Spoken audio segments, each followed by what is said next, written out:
¿Alguna vez te has preguntado por qué el mismo pueblo que aclamó a Jesús con ramas de palma, días después gritó por su muerte? ¿Qué sucedió entre el Hosana y el Crucifícalo? Esta es la historia no contada del Domingo de Ramos. Y la verdad, tras ese giro impactante, puede estar repitiéndose en tu vida hoy sin que lo notes. En este video descubrirás por qué tantas personas abandonan la fe cuando Dios no hace exactamente lo que quieren.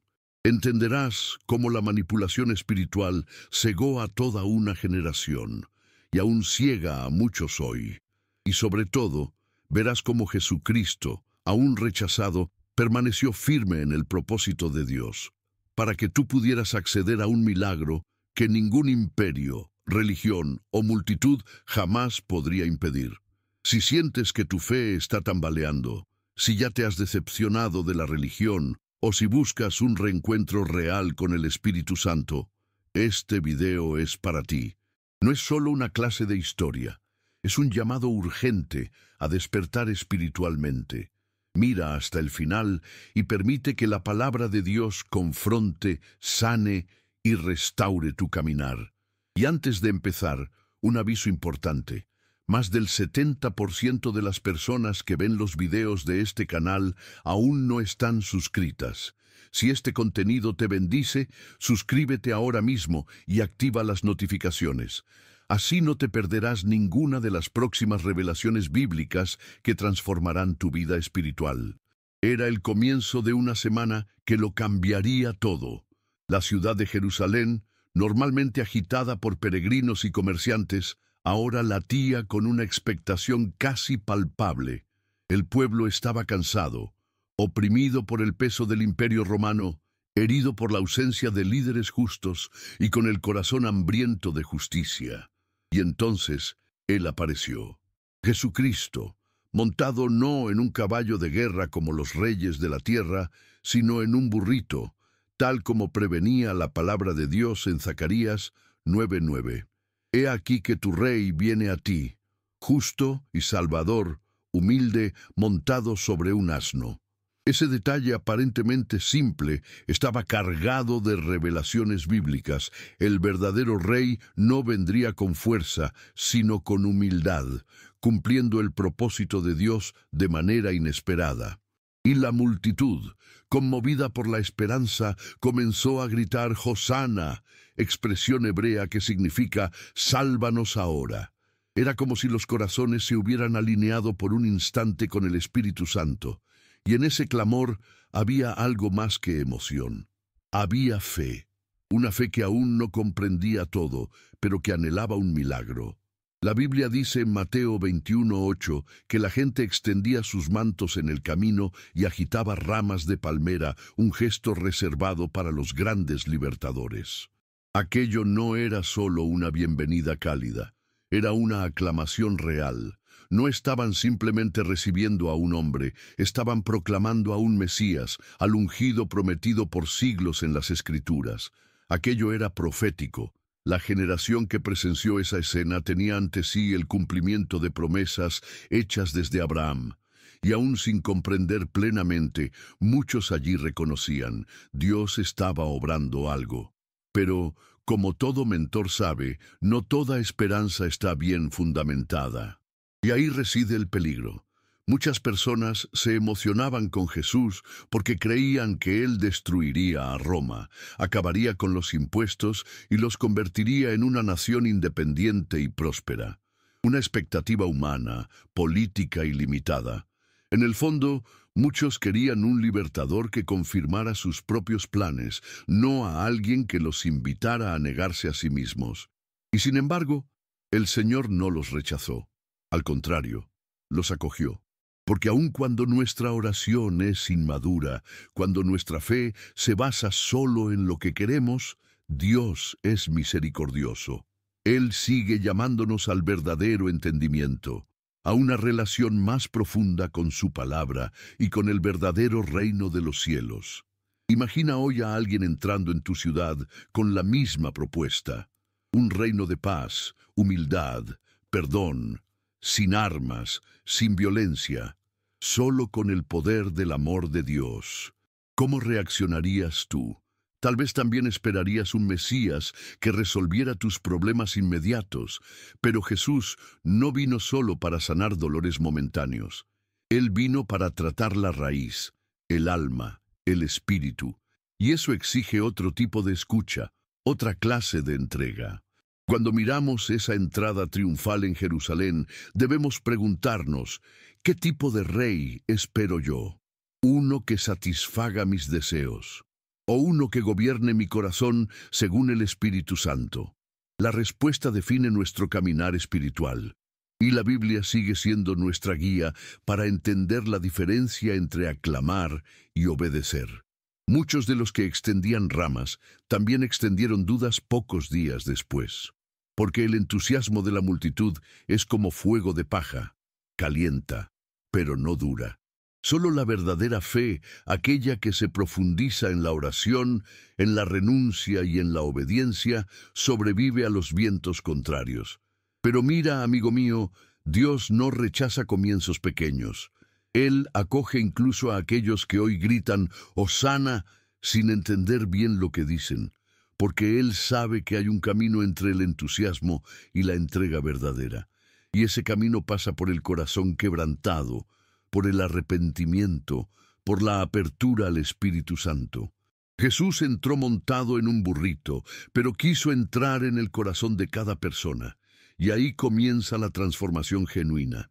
Ahora, vamos juntos a entender cómo esa aclamación se transformó en rechazo tan rápido que puede cambiar en apenas unos días.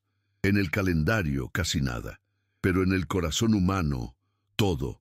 La misma multitud que recibió a Jesucristo con palmas y cánticos de Hosana empezó, pocos días después, a corear otro grito, ahora frío, hostil y mortal. ¡Crucifícalo! ¿Cómo puede ser?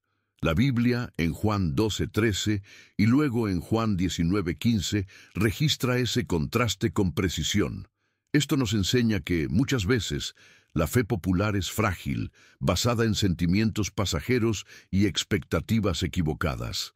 El corazón humano es voluble, influenciable, y cuando no está cimentado en la palabra de Dios, se vuelve presa fácil de las dudas, los miedos y las manipulaciones. Lo que era esperanza se transformó en decepción. Lo que era aclamación se tornó rechazo. Pero Jesús no se sorprende de esto.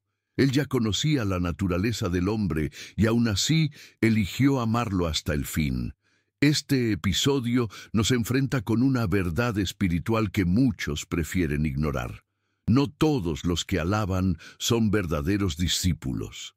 Hay una diferencia entre seguir a la multitud y seguir la voz del Espíritu Santo. Mientras muchos veían en Jesús una solución a sus problemas, pocos percibían el reino de Dios que Él estaba instaurando. Por eso la oración debe ser algo más que un pedido. Necesita ser un momento de escucha, de discernimiento. ¿Cuántas veces hoy cambiamos al Cristo verdadero por promesas más convenientes? Cuando las cosas no salen como deseamos, ¿seguimos confiando? ¿O empezamos a murmurar, a alejarnos, a crucificar aquello que antes exaltábamos? Esta transición emocional de la aclamación al rechazo es más común de lo que parece. Solo observa cómo muchos abandonan la iglesia o la fe ante la primera frustración.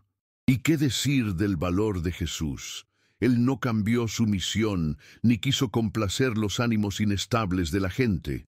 Sabía que venía cumpliendo el propósito de Dios, aunque eso significara pasar por el valle del rechazo. Y es justo ahí donde reside la belleza de la fe verdadera. No depende de aplausos, no necesita la aprobación de la mayoría. Se sostiene en la certeza de que Dios es fiel y de que su voluntad es perfecta, incluso cuando duele. Filipenses 2:8 nos recuerda que Jesús se humilló a sí mismo, haciéndose obediente hasta la muerte y muerte de cruz. Ese tipo de entrega solo es posible cuando estamos conectados al Espíritu Santo, cuando entendemos que nuestro valor no está en ser amados por todos, sino en ser fieles a lo que Dios nos llamó a ser. Aquí el Evangelio nos invita a una reflexión personal profunda. ¿Estaremos firmes solo mientras todo vaya bien? ¿O estamos dispuestos a permanecer aunque el cielo parezca cerrado? Porque la misma multitud que hoy exalta puede darle la espalda mañana. Y esto sucede en relaciones, en comunidades, incluso dentro de las iglesias. La verdadera prueba de nuestra fe ocurre en la crisis, cuando los milagros parecen lejanos, cuando la oración no se responde a nuestro modo, cuando Dios parece en silencio, pero en realidad nos está moldeando. La Biblia está llena de ejemplos así. José abandonado, David perseguido, Pablo encarcelado. Todos pasaron por rechazos, pero todos fueron fortalecidos por Dios. Por eso, amigo mío, si estás pasando por un momento de decepción, no te desanimes. Tal vez el mismo mundo que te aplaudió ahora te dio la espalda. Pero recuerda, Jesús pasó por eso también. Él entiende tu dolor, sabe lo que es ser exaltado y luego rechazado, y está contigo. No permitas que la inconstancia de las personas sacuda tu comunión con Dios, porque lo que los hombres quitan, el cielo lo puede restituir. La multitud cambia, pero el Espíritu Santo permanece. Y con ese entendimiento debemos avanzar al siguiente punto: las expectativas equivocadas que muchas veces tenemos sobre el Mesías y cómo eso nos impide ver la belleza del reino de Dios. Durante siglos, el pueblo de Israel alimentó una esperanza mesiánica fervorosa. Esperaban a un líder prometido, alguien que vendría en nombre de Dios para restaurar la gloria de Israel, liberar al pueblo de la opresión y gobernar con justicia. Pero, con el tiempo, esa esperanza fue distorsionándose por visiones terrenales, nacionalistas, limitadas por el dolor y la prisa. Esperaban un Mesías guerrero, alguien con espada en mano, cabalgando con fuerza e imponiendo autoridad. Sin embargo, cuando Jesucristo se presentó con mansedumbre, predicando el perdón y el amor a los enemigos, muchos no pudieron conciliar su mensaje con sus expectativas. Y aquí está el punto clave.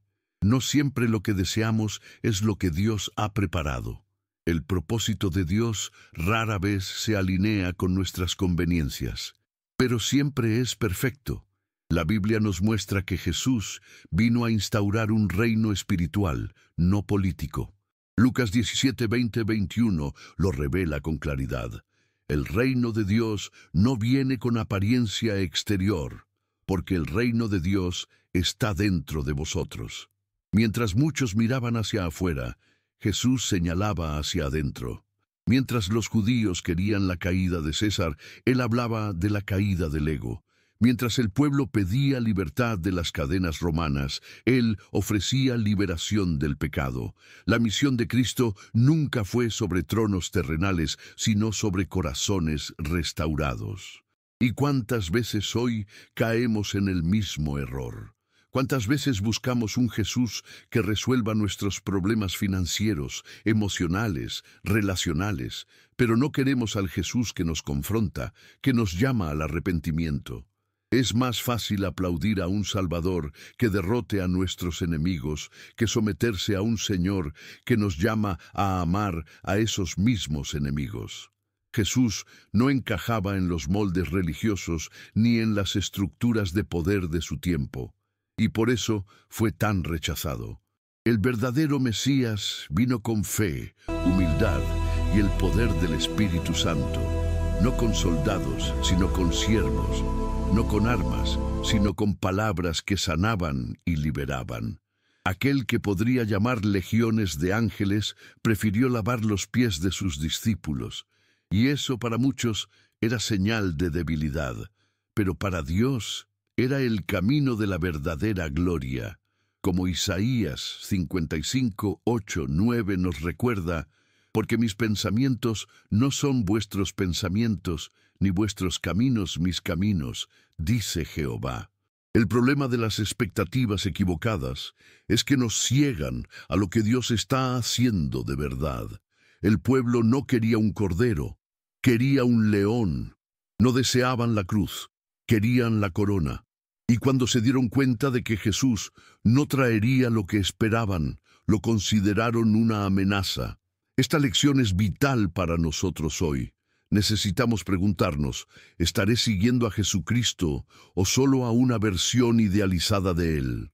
Un Jesús a mi medida, que aprueba todo lo que hago, que nunca me confronta, que solo me consuela, pero jamás me corrige. Eso no es el verdadero Cristo. Eso es un ídolo creado para consolar egos heridos, no para transformar vidas. El verdadero evangelio confronta y sana al mismo tiempo. Entonces, amigo mío, surge la gran pregunta. ¿Estás preparado para el Mesías tal como Él es realmente? Un rey que gobierna de rodillas, que vence con la cruz, que ofrece salvación eterna al precio de su propia sangre. La palabra de Dios nos llama a abandonar las ilusiones y abrazar al Jesús verdadero, aquel que no se pliega a nuestros deseos, sino que nos llama a inclinarnos ante la voluntad del Padre. Cuando comprendemos esto, nuestra fe deja de ser frágil y se convierte en firme como roca. Y así, con el corazón limpio de expectativas humanas, estamos listos para el siguiente paso. Entender que, aun con las decepciones del pueblo, Jesús nunca cambió. Él permaneció fiel a su misión. Veamos esto más de cerca ahora. A lo largo de toda la narrativa de los Evangelios, destaca una verdad como faro en medio de la tormenta. Jesucristo es inmutable. Él es el mismo ayer, hoy y siempre, como afirma Hebreos 13:8. La constancia del Hijo de Dios contrasta con la oscilación emocional y espiritual de la multitud que lo seguía. Él sabía quién era, sabía para qué había venido. Su corazón estaba firme en el propósito de Dios, no en los aplausos, ni en las críticas, ni siquiera en la aceptación pública. Mientras la gente cambiaba de opinión a cada paso, Jesús avanzaba firme, sostenido por la oración, el ayuno, la comunión constante con el Padre. Su misión no dependía de la aceptación humana, y eso revela la fuerza del verdadero amor divino. Permanece aun cuando no es comprendido. Las Escrituras nos muestran que, desde el principio, Jesús no se impresionaba con la multitud. En Juan 2:23-25, leemos que muchos creyeron al ver los signos que él hacía. Pero él no se confiaba a ellos, porque sabía lo que había en el hombre. Eso es profundo. Sabía que la fe de muchos era superficial, basada en milagros visibles, no en transformación interior, y aún así no los rechazó. Continuó predicando, sanando, liberando. Era como si dijera, aunque no entiendan ahora, yo seguiré siendo fiel hasta el fin. Esto es lo que el Espíritu Santo quiere enseñarnos hoy. No moldear nuestra espiritualidad según las reacciones externas, sino según la obediencia constante a la palabra de Dios.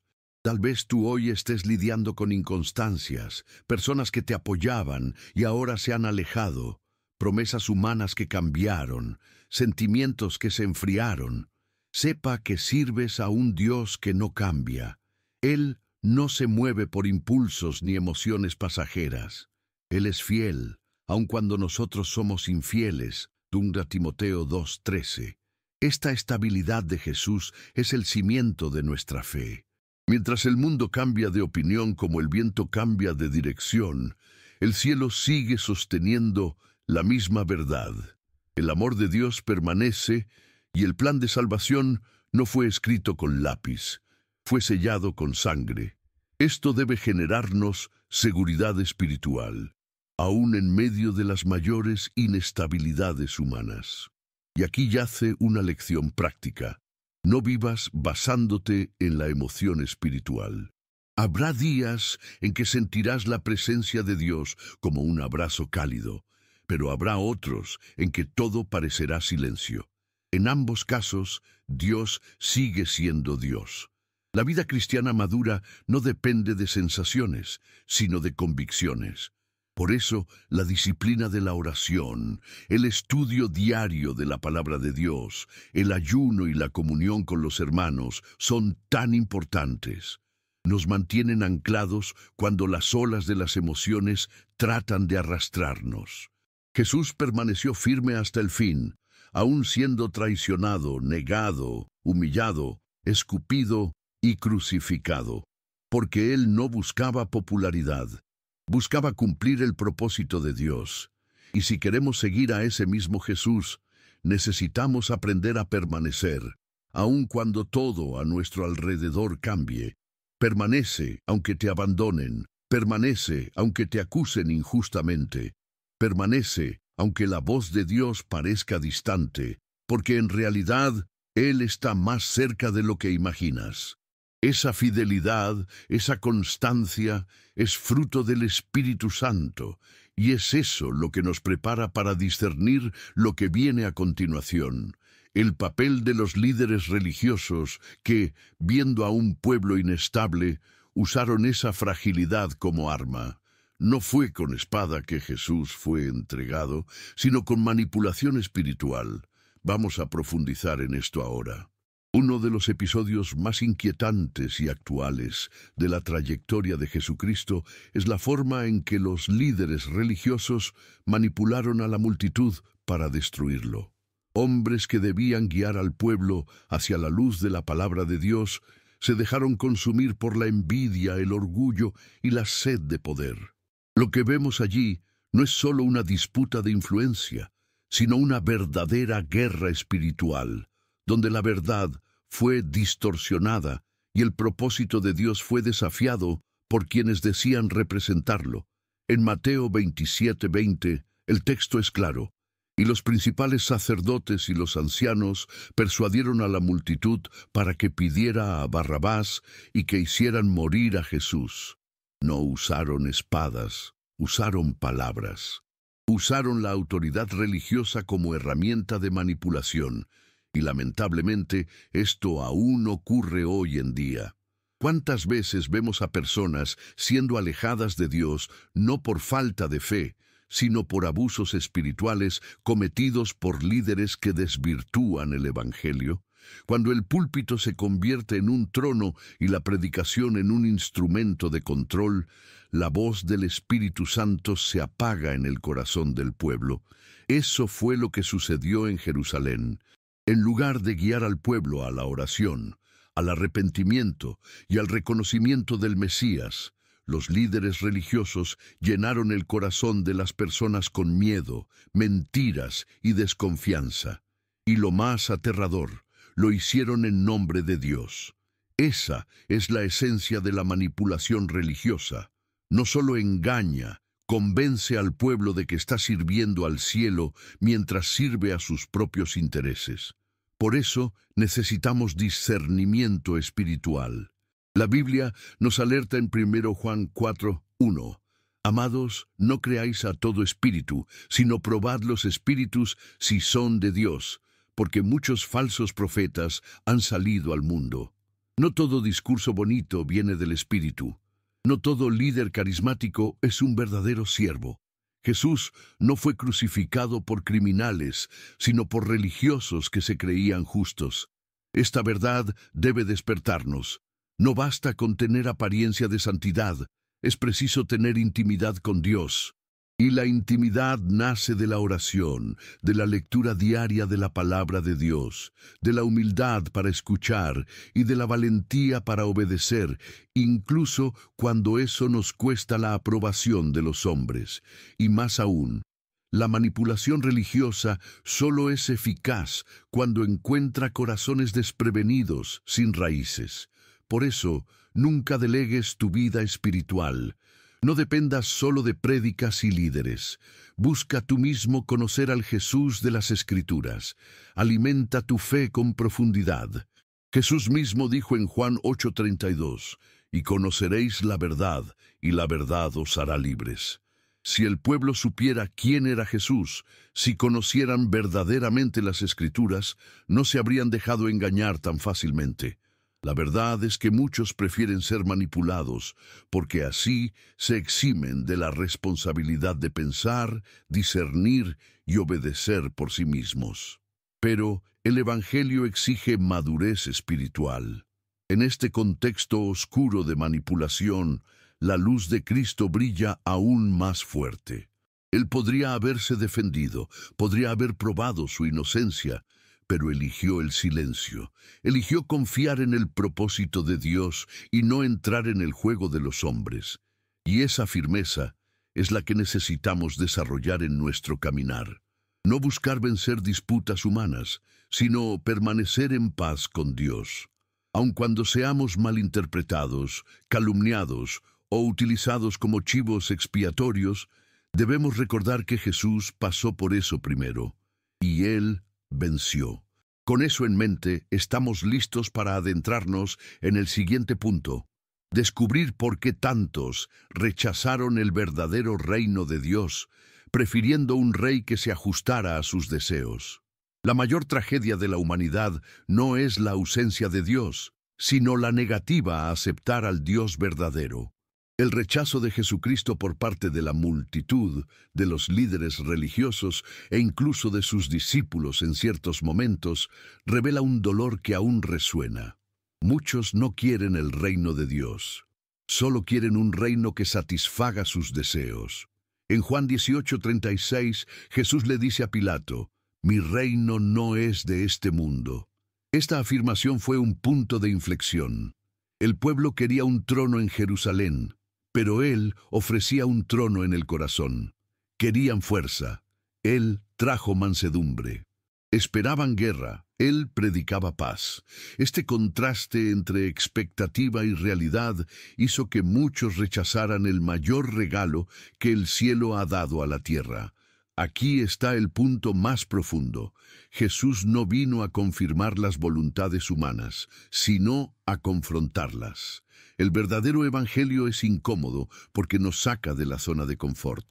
Nos muestra que necesitamos nacer de nuevo, Juan 3:3, negarnos a nosotros mismos, Lucas 9:23, amar a quienes nos persiguen, Mateo 5:44, y perdonar a quienes nos han herido. El reino que Él trae se edifica sobre la renuncia, no sobre la conquista. Se construye en el amor, no en la dominación. Y eso, para muchos, es inaceptable. Quieren a un Dios que les sirva, no a un Señor a quien deben servir. Rechazan el reino no por falta de señales, sino porque sus corazones están endurecidos, aferrados a ideas terrenales. Pero el propósito de Dios no se adapta a los caprichos humanos. Es eterno, justo y perfecto. Hasta hoy, ese rechazo continúa. Muchos asisten a iglesias, levantan las manos, mencionan el nombre de Jesús, pero en el fondo quieren un rey que cumpla sus propios deseos. Desean milagros, pero sin arrepentimiento. Quieren bendiciones, pero no transformación. Quieren la cruz como símbolo, no como camino. Y Jesús, con su ternura y autoridad, sigue diciendo: «Si alguno quiere venir en pos de mí, niéguese a sí mismo, tome su cruz y sígame». Mateo 16:24. El Espíritu Santo nos llama a abrir los ojos espirituales y reconocer: no fuimos llamados para una vida cómoda, sino para una vida consagrada. Y eso exige entrega total, exige reconocer que el verdadero reino comienza dentro de nosotros. Muchas veces rechazamos el reino de Dios no con palabras, sino con actitudes. Cuando elegimos el ego en lugar de la humildad, la venganza en lugar del perdón, el autopromocionarnos en lugar del servicio, estamos diciendo que preferimos a otro rey, otro gobierno. Por eso necesitamos un corazón quebrantado, un corazón que ore como Jesús enseñó: «Venga tu reino, hágase tu voluntad». Mateo 6:10. No basta con hablar de Jesús, hay que permitir que Él reine, dejar que Él transforme, dejar que Él guíe. Eso solo sucede cuando damos espacio a la palabra de Dios para moldear nuestras decisiones, nuestras emociones y nuestros caminos. Y aún frente al rechazo, Jesús continúa ofreciendo amor. Incluso cuando somos infieles, Él permanece fiel. El reino que Él trajo es eterno y un día será plenamente revelado, no más en un burrito sino con gloria. Pero hasta entonces, Él sigue tocando puertas de corazones, esperando ser recibido. Y en este contexto, la entrada suya en Jerusalén cobra aún más sentido. Fue un ingreso profético, cargado de humildad voluntaria. Nada fue al azar. Cada detalle de esa escena cumplía las revelaciones bíblicas. Vamos a verlo ahora, mientras nos sumergimos en la grandiosidad espiritual de la entrada del Rey que eligió venir en paz. Cada paso que Jesús dio hacia Jerusalén fue planificado con precisión divina. Nada en esa entrada fue impulsivo o improvisado. La palabra de Dios ya había anunciado siglos antes que el Mesías vendría en humildad, montado en un burrito. Zacarías 9:9. No es solo una profecía, es una revelación del carácter del Rey. Alégrate mucho, hija de Sión. He aquí que tu Rey viene a ti, justo y salvador, humilde y cabalgando sobre un asno. Jesús sabía exactamente lo que hacía. No buscaba impresionar con espectáculo, sino enseñar con actitud. Mientras los reyes humanos entraban en ciudades con ejércitos y ostentación, Él eligió la mansedumbre. Y eso decía todo sobre el tipo de reino que venía a inaugurar. La humildad de Jesús no era debilidad, era fuerza bajo control. Él era el Señor de todo, pero se hizo siervo de todos. La entrada en Jerusalén sobre un burrito, rodeado de ramos y aclamaciones, era un momento de gloria, pero no en los moldes humanos. Era la gloria de la obediencia, de la sumisión al propósito de Dios, de la fidelidad silenciosa. La multitud gritaba, pero su corazón estaba en oración. Su mirada atravesaba el tiempo y no solo veía rostros sonrientes, sino también las piedras que se lanzarían, la cruz que se levantaría, la tumba que lo aguardaba. Y aún así, continuó, porque quien está lleno del Espíritu Santo no se mueve por aplausos o miedos, se mueve por misión. Es importante notar que Jesús eligió el burrito. Ordenó a sus discípulos que lo llevaran. Mateo 21:1-5. Esto muestra que su humildad fue intencional. No fue consecuencia de la pobreza, sino una elección teológica. Estaba revelando al mundo el corazón de Dios. Un corazón que se acerca con gentileza, que no rompe puertas, que entra donde es invitado. Al cumplir el Salmo 118, bendito el que viene en el nombre del Señor, Jesús mostraba que Él era el cumplimiento de las promesas, el centro de las revelaciones bíblicas, el Rey anunciado desde los días de David. Y aún así, vino como siervo. ¡Qué contraste con los líderes de su tiempo y con tantos de hoy!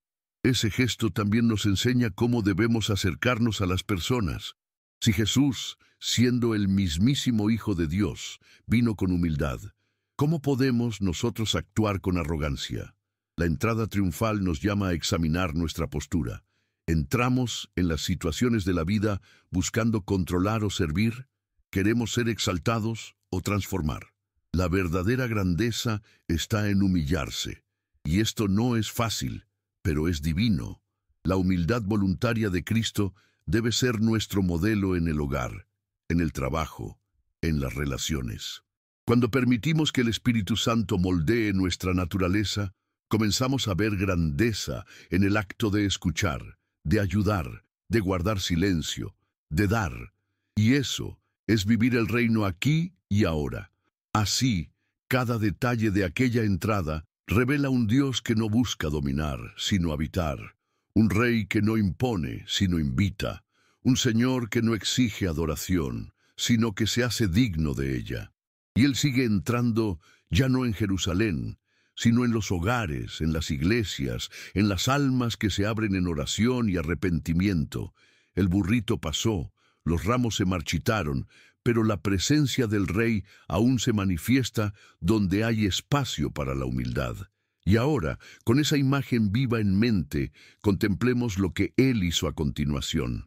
Al entrar en el templo, Jesús no se acomodó a la estructura religiosa. Confrontó, purificó y sanó. Entendamos ese momento con ojos espirituales. Tan pronto como entró en Jerusalén, Jesucristo se dirigió al templo, el lugar que debió ser la casa de Dios, símbolo de la presencia divina entre los hombres.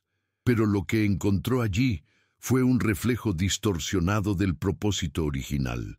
En lugar de oración, había comercio. En lugar de reverencia, había explotación. Entonces el rey humilde se convirtió en el profeta justo. En Mateo 21, 12, 13, leemos que Jesús expulsó a los cambistas, volcó las mesas y declaró: «Mi casa será llamada casa de oración, pero vosotros la habéis hecho cueva de ladrones». Esa escena es impactante, no por lo que Jesús destruye, sino por lo que restaura. Él no atacó a las personas. Atacó el sistema que alejaba al pueblo de la presencia del Padre. Fue una acción firme, pero profundamente amorosa. Este momento revela algo esencial.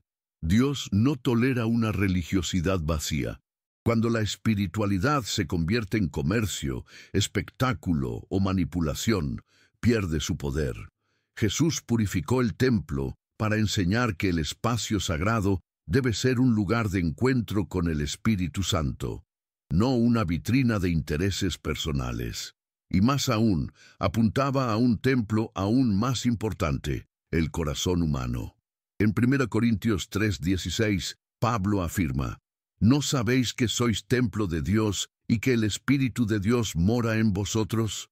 Esto significa que la purificación que Jesús realizó allí, Él anhela hacerla dentro de cada uno de nosotros. ¿Cuántas veces permitimos que sentimientos, hábitos o pensamientos contaminen el altar de nuestra alma?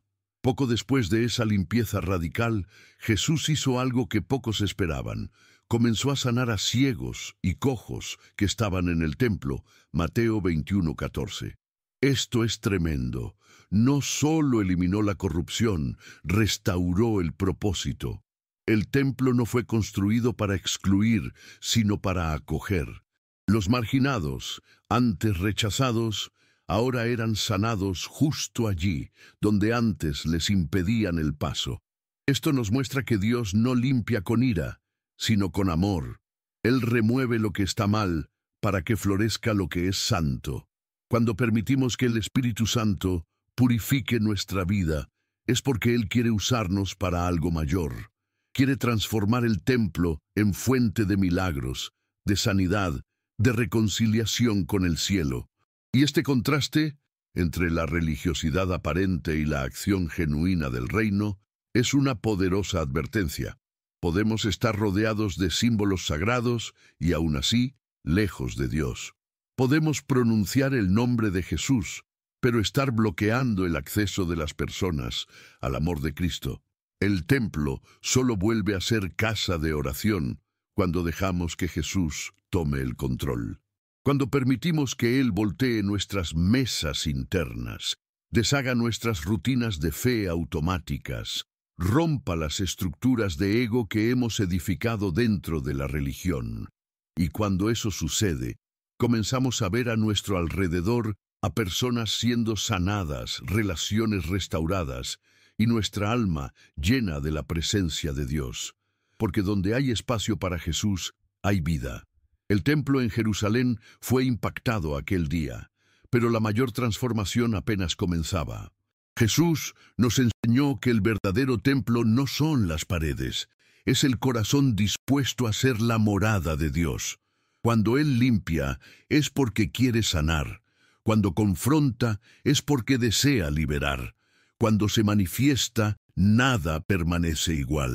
Y fue con ese espíritu que Él avanzó hacia un momento aún más íntimo, aún más escandaloso a ojos humanos, la última cena, donde lavó los pies de sus discípulos, incluso del traidor.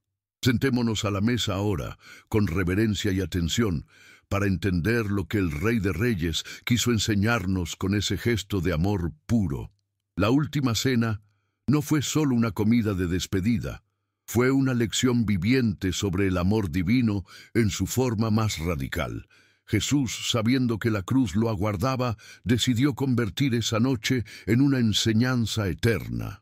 Juan 13 narra uno de los momentos más desconcertantes de todo el Evangelio.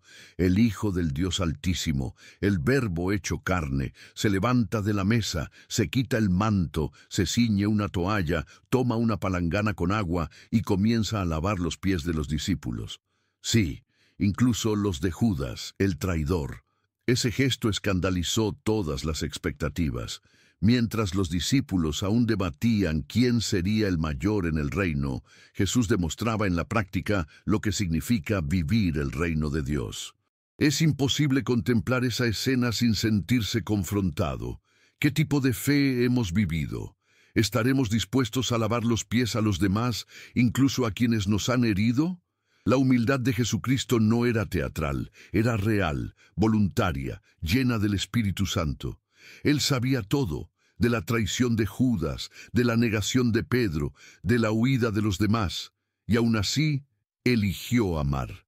Esto es amar como Dios ama, no según el mérito, sino según el llamado, y ese llamado nos alcanza hoy.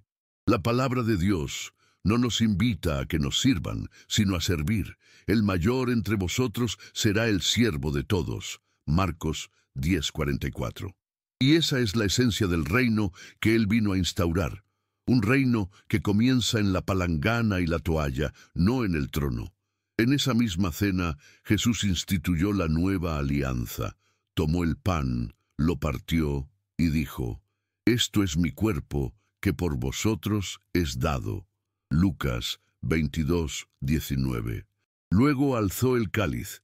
Este cáliz es el nuevo pacto en mi sangre, que por vosotros se derrama. Lucas 22:20. La nueva alianza ya no se basaba en rituales externos, sino en un compromiso interno. Un pacto sellado con sangre, donde el altar no era de piedra, sino el propio corazón del Salvador. No estaba solo lavando los pies, estaba preparando el camino para lavar el alma. La humildad escandalosa de aquel momento da sentido al Evangelio. Un Dios que se arrodilla ante los hombres para que los hombres puedan levantarse ante Dios.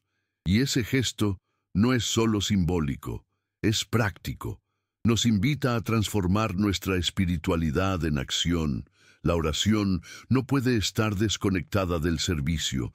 El ayuno debe generar empatía. El culto debe llevarnos al prójimo. Jesús no formaba teólogos en teoría, sino discípulos en práctica. Y el primer paso era simple pero poderoso: lavar los pies. Si quieres saber si estás creciendo en la fe, pregúntate: ¿a cuántas personas serví hoy? ¿Cuánto me dispuse a amar sin esperar nada a cambio? Esa es la espiritualidad que Jesús nos enseñó.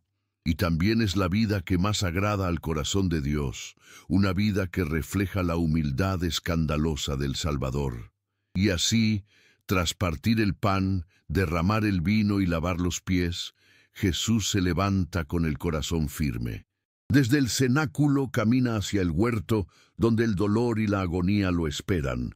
La mesa de la cena es el preludio del altar del sacrificio. Ahora, vamos a seguirlo hasta Getsemaní, el lugar donde incluso el Hijo de Dios gimió en angustia, pero permaneció fiel al propósito de Dios, pese a la traición, al miedo y al dolor. Un lugar donde la oración se convirtió en sudor de sangre, y donde la voluntad del Padre prevaleció. Hemos llegado al huerto llamado Getsemaní, un lugar que se convirtió en símbolo de la mayor batalla espiritual jamás librada en la tierra. Allí no había multitudes, no había palmas, ni hosanas, solo silencio, oscuridad y una angustia que supera el entendimiento humano. Jesús, el Hijo de Dios, el mismo que había resucitado muertos y calmado tempestades, ahora se postra en tierra, tomado por un dolor que lo lleva a sudar gotas de sangre, tal como registra Lucas 22:44. No era temor a la cruz física, era el peso del pecado del mundo, la separación del Padre, la culpa que él jamás cometió, pero que asumiría por amor. Fue allí donde la obediencia fue probada al máximo, y fue también allí donde la oración demostró su verdadero poder. Mientras Jesús se angustiaba, los discípulos dormían. La escena es profundamente simbólica. El cielo en guerra, el Salvador gimiendo, y los amigos cansados e indiferentes. ¿Cuántas veces nosotros también dormimos espiritualmente cuando deberíamos vigilar? La palabra de Dios nos enseña en Mateo 26:41, «Velad y orad, para que no entréis en tentación». Pero el espíritu está pronto, y la carne débil.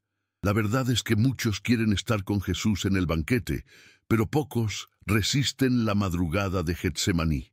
Es más fácil seguir la fe cuando es confortable, pero el cristianismo verdadero se revela en la fidelidad durante el dolor. Y fue en ese dolor donde Jesús oró 3 veces lo mismo. «Padre, si quieres, pasa de mí esta copa, pero no se haga mi voluntad, sino la tuya». En ese huerto vemos el modelo perfecto de sumisión al propósito de Dios. Jesús no buscó atajos, no intentó escapar, no manipuló los acontecimientos, oró, confió y aceptó. Esto es fe madura, esto es entrega real. Y en ese punto muchos tropiezan. Quieren la bendición, pero no el proceso. Quieren el milagro, pero no la cruz. En Getsemaní aprendemos que la respuesta de Dios no siempre es libramiento. A veces es fortalecimiento. Y cuando Él no cambia las circunstancias, es porque quiere cambiarnos a través de ellas. El Espíritu Santo fortaleció a Jesús en esa hora. Y ese mismo Espíritu nos sostiene hoy en las madrugadas de la vida, en los desiertos del miedo, en las traiciones más amargas. Entonces llegó Judas, un beso en el rostro, una señal que selló la traición. El hombre que caminó con Jesús, escuchó sus enseñanzas, compartió el pan, ahora lo entrega por monedas. Esa escena duele, pero también nos enseña. Muchas veces la traición no surge de lejos, viene de cerca, de donde menos esperamos. Pero Jesús, aun sabiendo todo, llamó amigo a Judas, Mateo 26:50. Ese detalle revela el corazón del Salvador. Él no se gobernaba por el rencor, sino por la misión.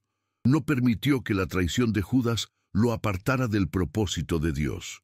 Y aquí yace una lección preciosa. Nuestra fe no puede depender de la fidelidad de los demás. Debe estar firmada en Jesucristo. Así, traicionado, arrestado, abandonado, Jesús prosigue hacia el juicio, pero cada paso lo dio con plena conciencia. Nada escapó al control celestial.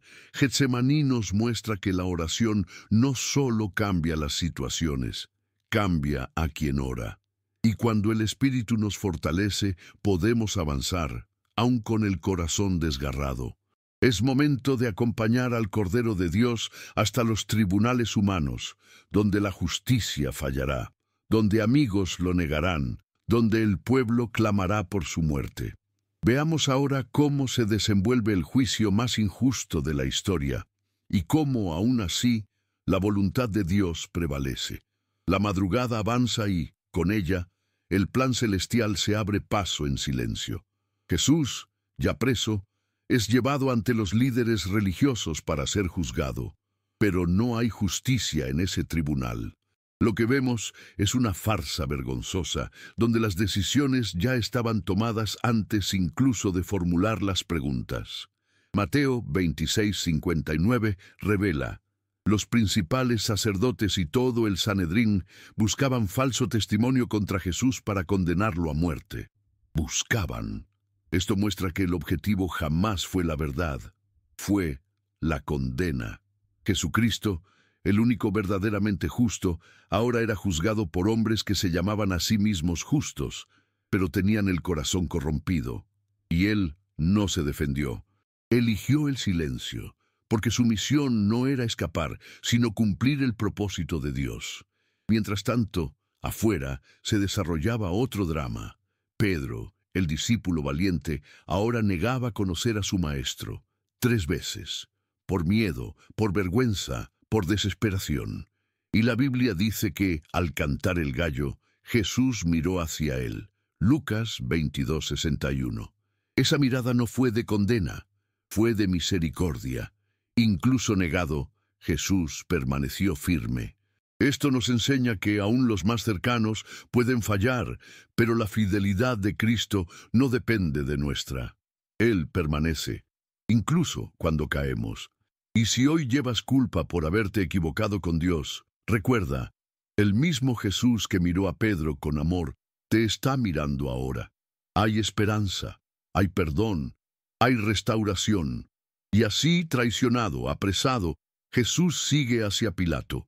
El gobernador romano no encuentra culpa alguna en él, Juan 18:38, y lo repite varias veces. Pero presionado por la multitud, decide ceder. Y aquí vemos cómo el corazón de la gente había cambiado por completo. La misma multitud que gritó, «Hosana», ahora gritaba, «Crucifícalo». Y como si fuera poco, Pilato ofrece una elección: liberar a Jesús o a Barrabás, un criminal. Y la gente elige a Barrabás. La injusticia alcanza su cima. El inocente es condenado, el culpable liberado. Pero esto no escapa al plan de Dios, es parte de él, porque Jesús no estaba siendo derrotado. Estaba asumiendo voluntariamente el lugar del pecador, el lugar de todos nosotros. Este momento nos confronta. ¿Cuántas veces escogemos a Barrabás en nuestras decisiones diarias? ¿Cuántas veces preferimos lo que nos parece más cómodo, más aceptable, más popular, aun sabiendo que no agrada a Dios? El juicio de Jesús es el espejo de la humanidad, racional cuando conviene, cruel cuando siente que sus intereses están amenazados, y aun así, Él no se defendió, aceptó, porque su entrega es la clave de nuestra salvación. Ese juicio injusto muestra que el amor divino es incondicional. Jesús no murió como mártir, murió como sacrificio.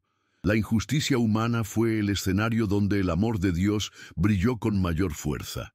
Y ahora, con el veredicto en firme, Jesús prosigue rumbo al Calvario, cargando la cruz que no era suya, enfrentando una muerte que no merecía, pero llevando consigo la redención del mundo. El juicio fue corrupto, pero el plan de Dios permaneció intacto. Y es con este entendimiento que contemplaremos ahora el momento más impactante de la historia de la humanidad, la crucifixión. Prepara tu corazón, porque lo que veremos a continuación no es solo sufrimiento. Es la manifestación visible del mayor milagro que el cielo haya realizado. El cielo se oscureció, la tierra tembló.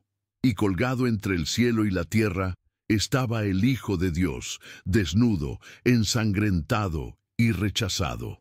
La crucifixión de Jesucristo no fue solo un evento histórico, fue un antes y un después eterno.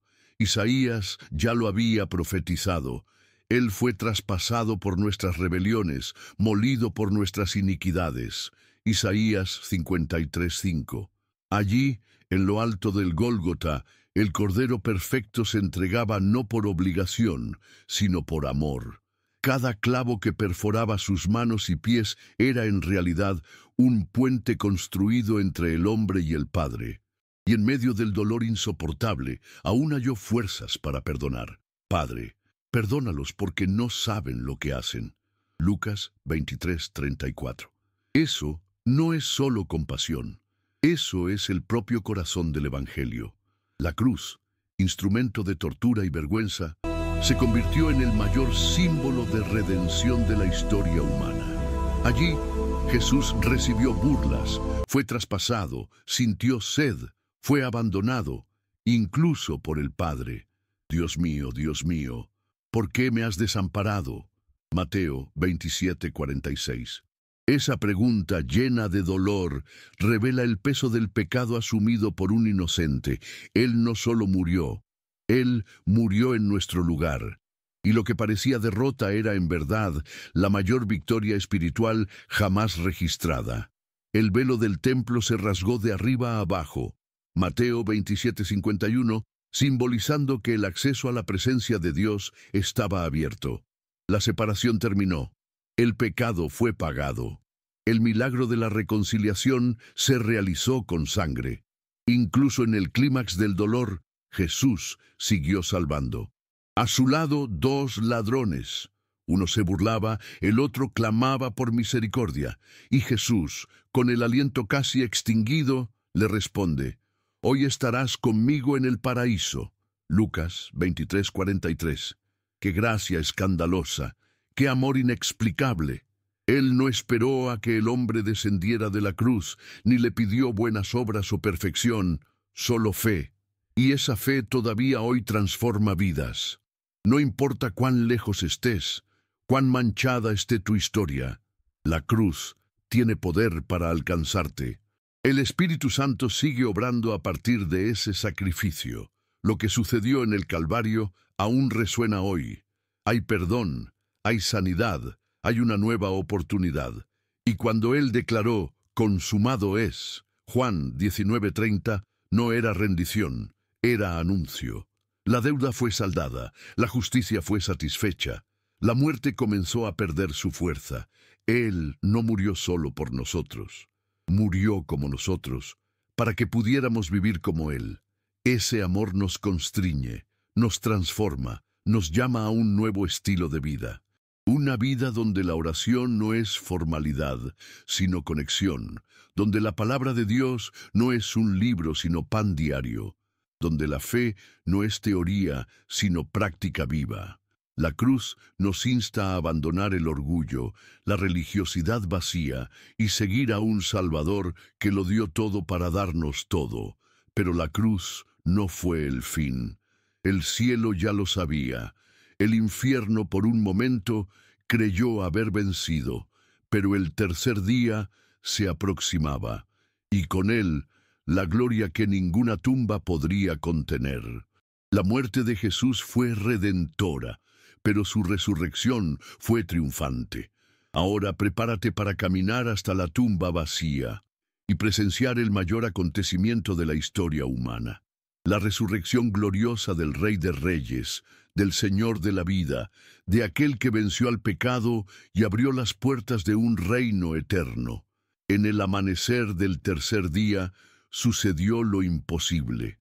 La muerte, que parecía haber ganado, fue vencida. La roca fue removida, la tumba estaba vacía y Jesucristo resucitó, tal como lo había prometido. Mateo 28:6 registra las palabras del ángel a las mujeres. No está aquí, ha resucitado, como dijo. La resurrección no fue un detalle más, fue la confirmación de todo. Fue el sello de Dios sobre el sacrificio del Calvario. Si la cruz fue el precio, la resurrección fue el recibo. Y con ello, el milagro mayor quedó sellado. El hombre, antes esclavo del pecado, ahora tiene acceso a la vida eterna. La muerte ya no es el fin, sino el comienzo. El propósito de Dios venció, y Jesús demostró ser victorioso sobre todo lo que parecía separarnos del cielo. María Magdalena fue la primera en verlo. Ella, que lloraba junto a la tumba, escuchó su nombre pronunciado por el Maestro resucitado. Juan 20:16. ¡Qué detalle tan poderoso! El resucitado no se apareció primero a un rey o a un sacerdote, sino a una mujer marcada por el pasado, que ahora era embajadora de vida. Eso es gracia. Eso es la esencia del Evangelio. Dios exalza a los pequeños, restaura a los quebrantados, envía a los improbables. La fe de María fue honrada porque ella no dejó de buscar, y ese es el llamado para todos nosotros. Aun cuando parece que todo ha terminado, sigue buscando, porque Dios es experto en pasar las páginas cuando todos creen que el libro ha concluido.